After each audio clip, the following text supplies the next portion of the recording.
Good morning, welcome to another episode of Cooking with Saul. Now, last time I made my version of chicken soup and I made a mortal sin. The mortal sin was that I double dipped a spoon.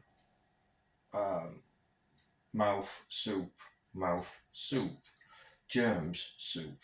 Never double dip. I apologise, that was very amateurish of me. So I can only apologise. What happened again? So don't double dip. If you're gonna do that, get a clean spoon. Right, so this week we're gonna make hash browns, or my version of how I make hash browns. So we need a cold baked potato. I baked this last night. It's had overnight to chill, so that's nice and baked. Right, we don't need that anymore. We need the onion. Okay. We need a grater. That always helps. Knife to cut the onion. That's a nice knife, that, isn't it? That's a lovely knife. Look at that. Look at markings on it. That's Japanese steel, is that? Beautiful. Beautiful design knife. Ghee butter. The reason why I'm using ghee butter is because I think it gives a better colour and caramelisation. Using salt and pepper. But the main ingredient is this.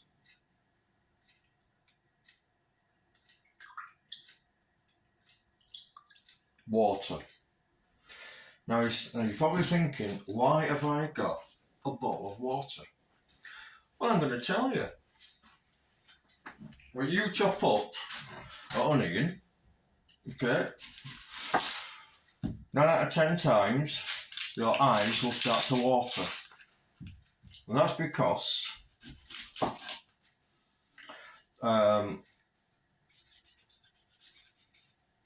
the acids from the water from the onion has got to go somewhere. It's not only your eyes, because your eyes has got liquid in them. Okay, so that's why your eyes water, because it's got somewhere to go. However, if you have a bowl of water, rather than your eyes stinging, goes into the water here, so it prevents your eyes from stinging. Nice little tip for you there. Don't give them out often, but there you go. So what we're going to do is that we're going to grate the onion. Okay.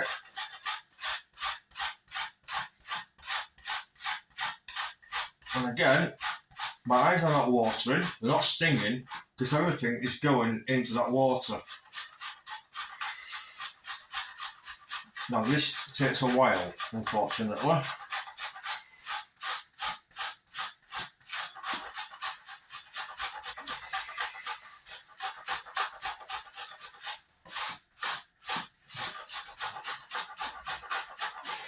And you'll notice that it will turn to like pulp. That's alright. That's how it's meant to go.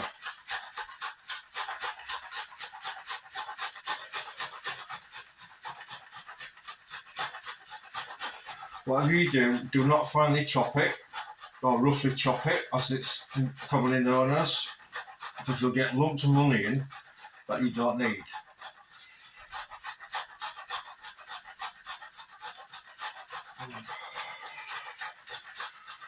Just take a while. It normally takes about 5 minutes, thereabouts, depending on the size of the onion. Mine's a small, medium-ish. Don't want a big, massive one. Onion, that is. I just said that for my friend Penny Dawkins, because she's got a one-track mind. She'll kill me for that later in the comments.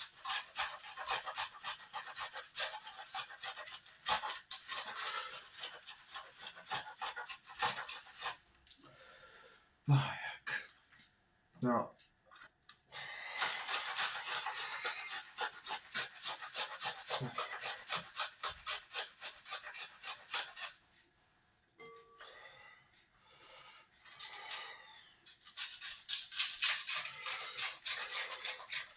I reckon that'll be enough. Don't want it overpowering with onion. Generally, it's the jacket potato, that's the start of the dish. And any big lumps in here, just want to take them out. You don't need them.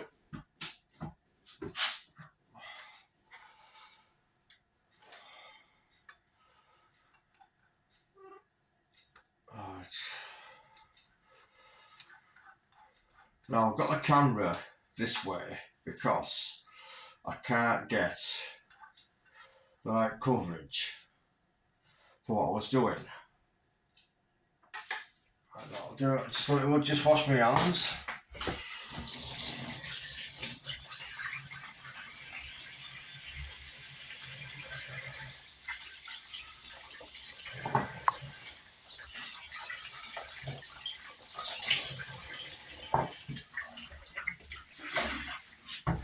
Right, and we're back in the room.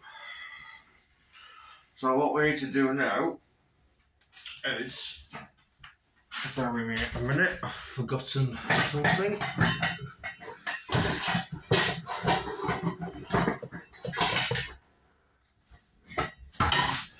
Need the frying pan, don't know what that is.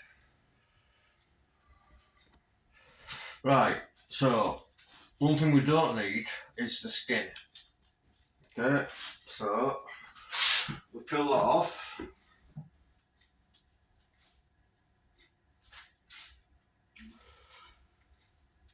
What we do need is the flesh that's underneath.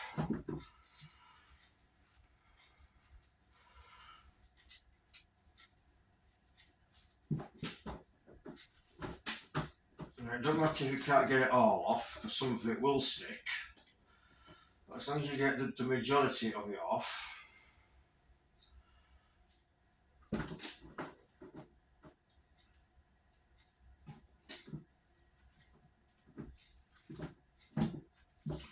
like so.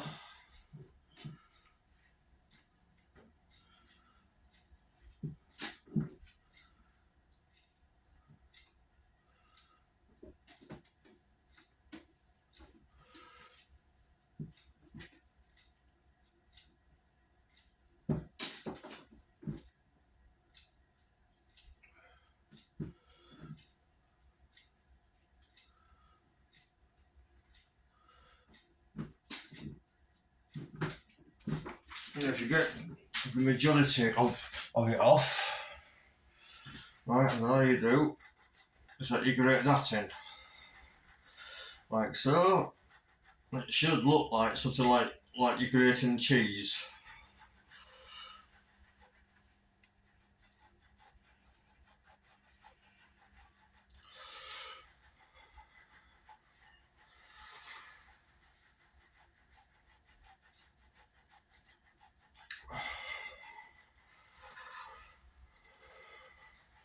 Now it's essential that you grate the whole potato.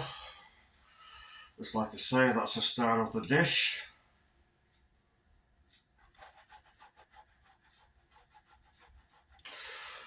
That'll take 2 to 4 minutes, depending on the size of the potato you've got.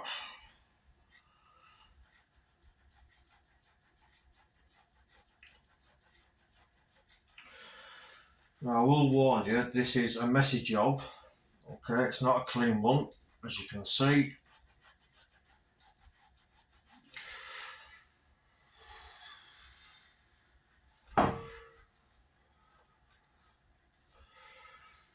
You will need to wash your hands several times. Well, at least 2 or 3 anyway. So that's all grated. See what I mean by it being messy? Yeah, right.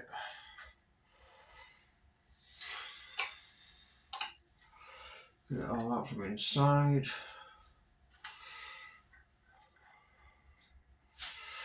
Right, still that. Now we're finished with the onion, you can get rid of the water now. As you can see, my eyes didn't water any at all. the water in that bowl has absorbed, has taken all the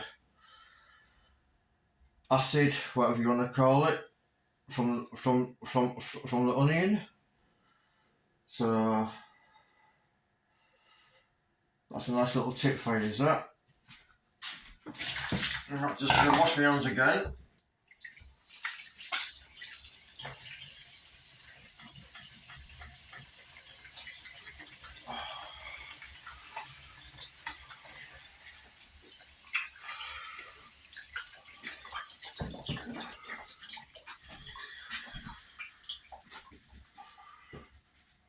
Well, what I'm going to use to make, I'm not going to use my hands again this time. I'm going to use a little spoon, well, a spoon, to get that bit of potato in. So, salt.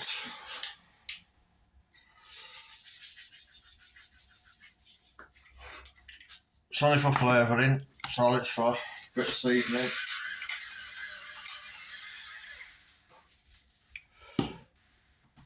So what we're going to do then is mix all the onion in with the salt.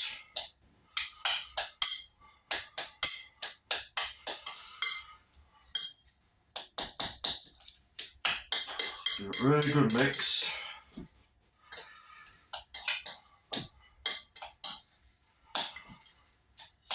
You can use a wooden spoon if you want, that's fine.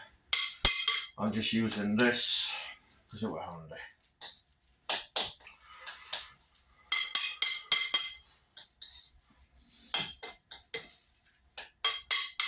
Now, I've been reliably informed that when you buy McDonald's breakfast and you get a hash brown, I've been reliably informed that those hash browns are made from McCain's. How much truth is in that, I don't know, but we'll go with that. So that's been mixed in. Some bigger lumps of potato there, I'm just trying to cut down. So we will need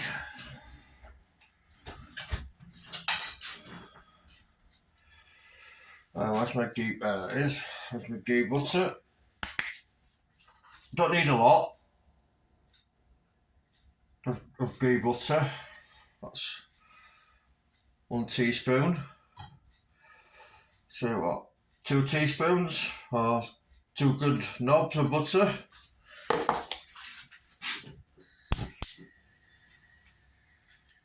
Put that on a medium heat and just let that cook a little bit. So I'm going to move this now.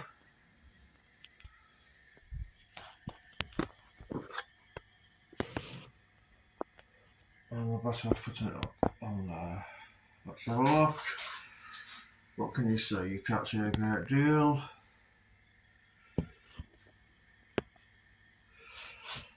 Got what you can see there. Better off leaving it where it is.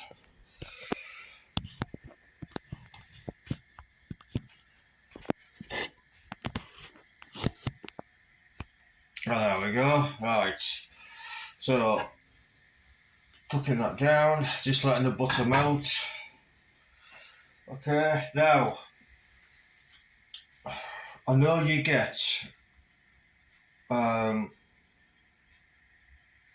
hash browns in a triangular shape, but they don't need to be triangular shape to be a hash brown.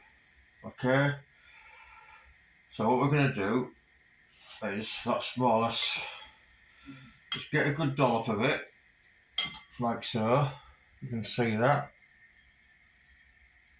I'm going to make it into like a potato cake. Okay, so nice and flat, well, flattish.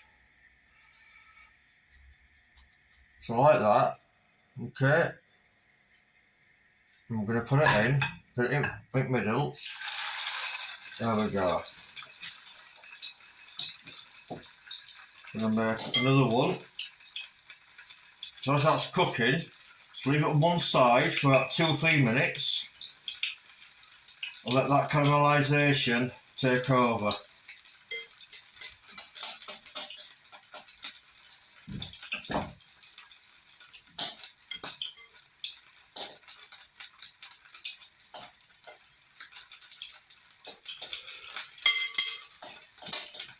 Now you can be making yourself some more patties in that time, which I'm doing. Right, there we go.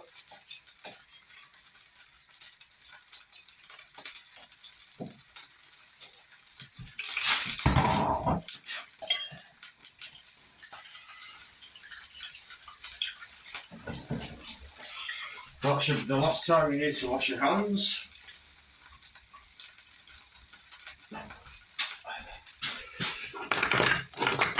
Get yourself a fish slice.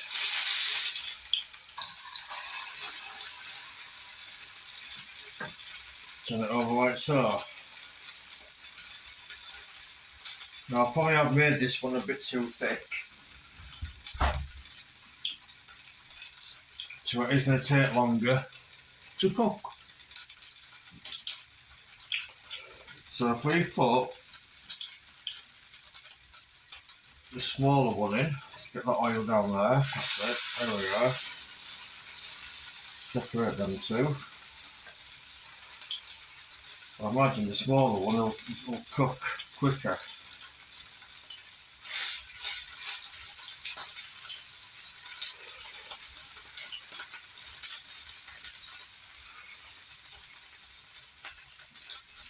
You can shallow fry them. If you've got a deep fat fryer, you can put it in one of them.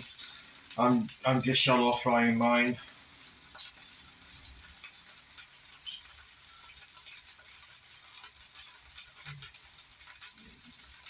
The smell is amazing, it really is.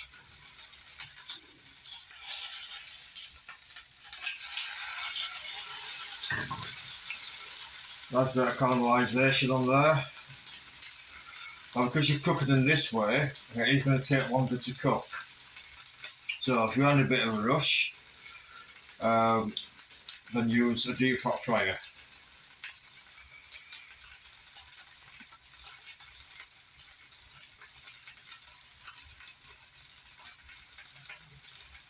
So next time, it's going to turn this camera towards me a bit.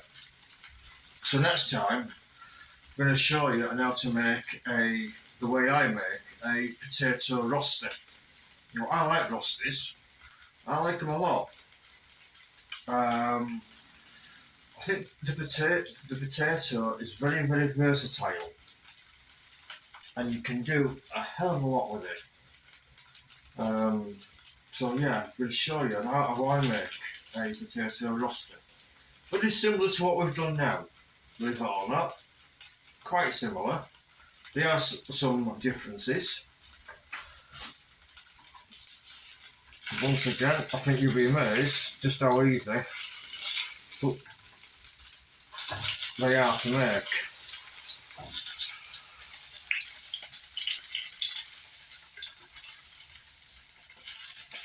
And there we are. Right, so yes, there we have it. I'm just waiting for these to cook. I've got a lovely caramelisation on that big one. Lovely caramelisation. And it should, all being well, taste like a hash brown. Won't be the shape of one, but I don't think it matters, does it? Because, you know, they either come in a triangular form or you can have them round. It doesn't have to be a triangular shaped hash brown. That's just how they put them into moulds, and that's how they're cut. But they don't have to be. They can be little potato cakes, little patties. So, I've just had, and that's alright. I've got ideas running through my mind. Talking with potatoes, we could do one of my all-time favourite childhood favourites. And if you're of a certain age, like I am, you'll remember having these. Bubble and squeak.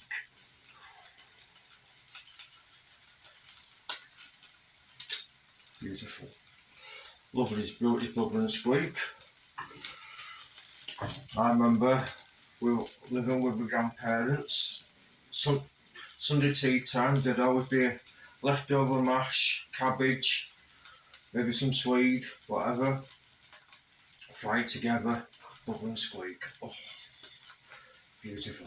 Absolutely beautiful. Oh, yes, fond childhood memories there.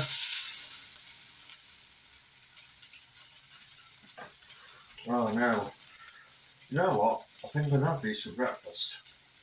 I'm going to have an egg with them.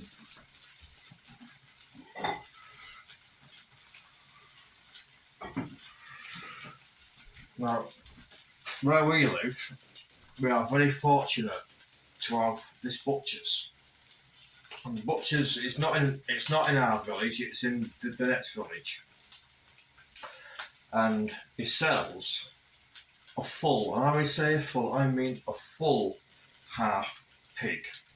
Oh yes. The only thing you don't get with it is the liver, which is fine because we don't like pig's liver. I think it's nasty. But you can get the leg and they cut it all up into big joints for you. It comes in big massive two big massive boxes. It's for £100 for a full half pig. And boy, talk about a lot of meat. Oh, what a deal. So, I'm just going to get a plate. Like so. You can go over there to be washed. Okay, butter can go back.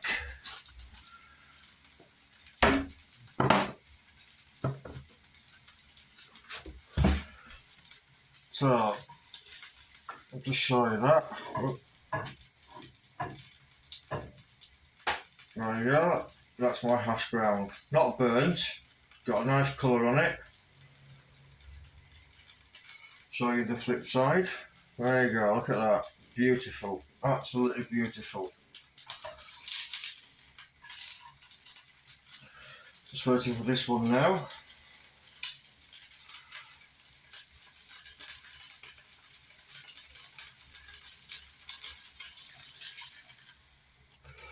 Look at that. Absolutely gorgeous.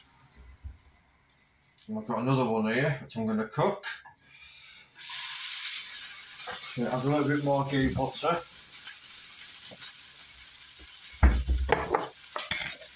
I think it needs it.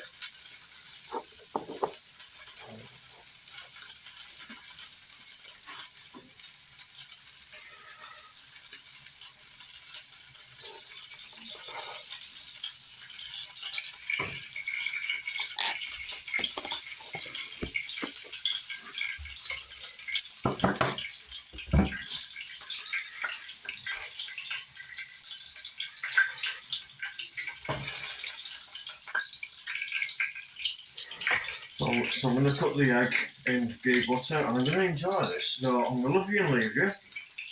Okay, oh, well I'll tell you what, just before you go, we'll taste the, we'll use it off the big one.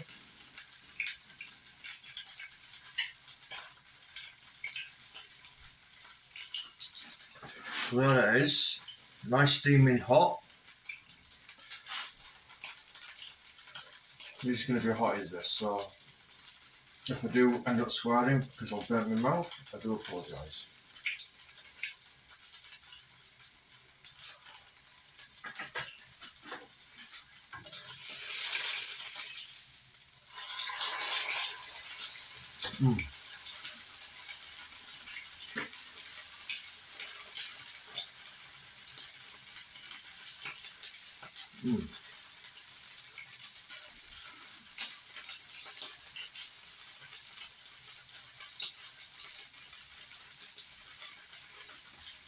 Oh, amazing.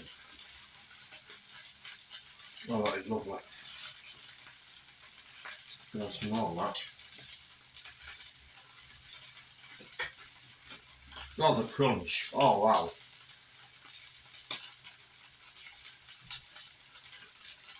Oh, that is amazing. Absolutely beautiful. Absolutely beautiful. So, I'm going to love you and leave you. Hope you enjoyed the the programme. Next time it'll be potato roasty. And I love you and leave you. Okay? Take care of yourself. Thank you for watching. Oh, please like and subscribe to my YouTube channel. And thank you very much. Bye bye.